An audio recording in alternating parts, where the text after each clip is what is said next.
ഭരണം നഷ്ടപ്പെടുമെന്ന് കാണുമ്പോൾ CPM-ന്റെ ഭാഗത്തുനിന്നുണ്ടാവുന്ന പ്രകോപനങ്ങളാണ് ഇത് മുഴുവൻ ഇത്രയും വലിയ കുഴപ്പത്തിലേക്ക് എത്തിയത്.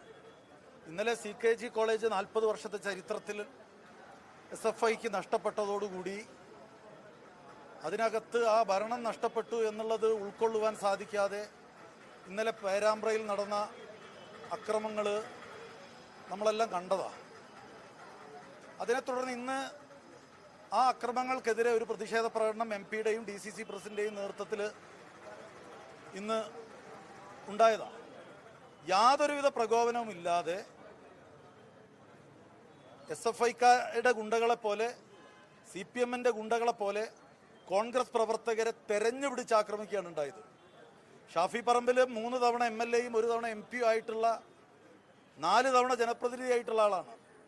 ഒരു ജനപ്രതിനിധിയാണ് എന്നുള്ള പരിഗണന പോലും ഇല്ലാതെ അതിക്രൂരമായാണ് ഷാഫി പറമ്പിലിനെയും DCC പ്രസിഡന്റ് പ്രവീൺ കുമാർ ഉൾപ്പെടെയുള്ള നേതാക്കന്മാരെ അതിക്രൂരമായി ആക്രമിച്ചിട്ടുള്ളത്. ഇതുകൊണ്ടൊന്ന് അവസാനിക്കുമെന്ന് കമ്മ്യൂണിസ്റ്റ് മാർക്സിസ്റ്റ് പാർട്ടിക്ക് വേണ്ടി ഓശാന പാടുന്ന ഉദ്യോഗസ്ഥന്മാർ കരുതേണ്ടതില്ല. ഇതൊക്കെ ഒരു 5-6 മാസം കഴിഞ്ഞാൽ കേരളത്തിനകത്ത് ഭരണമാറ്റം വരുമ്പോൾ ഇതിനൊക്കെ നേതൃത്വം നൽകിയ ഉദ്യോഗസ്ഥന്മാരെ കൈകാര്യം ചെയ്യാനുള്ള കരുത്ത് കേരളത്തിലെ കോൺഗ്രസിനുണ്ട്, UDF-നുണ്ട് എന്ന് ഞങ്ങൾ അവരെ ഓർമ്മപ്പെടുത്തുക. MP-ക്ക് എന്തായാലും ലാത്തിചാർജാണോ?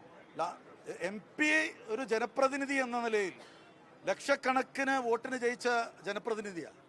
3 തവണ പാലക്കാടിന്റെ MP-ആയി തെരഞ്ഞെടുക്കപ്പെട്ട ആളാണ്. ഷാഫി പറമ്പിൽ ശൈലജ ടീച്ചറെ 1.5 ലക്ഷം വോട്ടിന് തോൽപ്പിച്ച അന്ന് മുതൽ ഷാഫിയെ തെരഞ്ഞുപിടിച്ച് വേട്ടയാടുക CPM. അതിന് ഓശാന പാടുന്ന പോലീസ് ഉദ്യോഗസ്ഥന്മാർ, ഒരു വിഭാഗം ആളുകൾ അവരുടെ യജമാനനേക്കാളും വലിയ രാജഭക്തി കാണിച്ചതാണ്.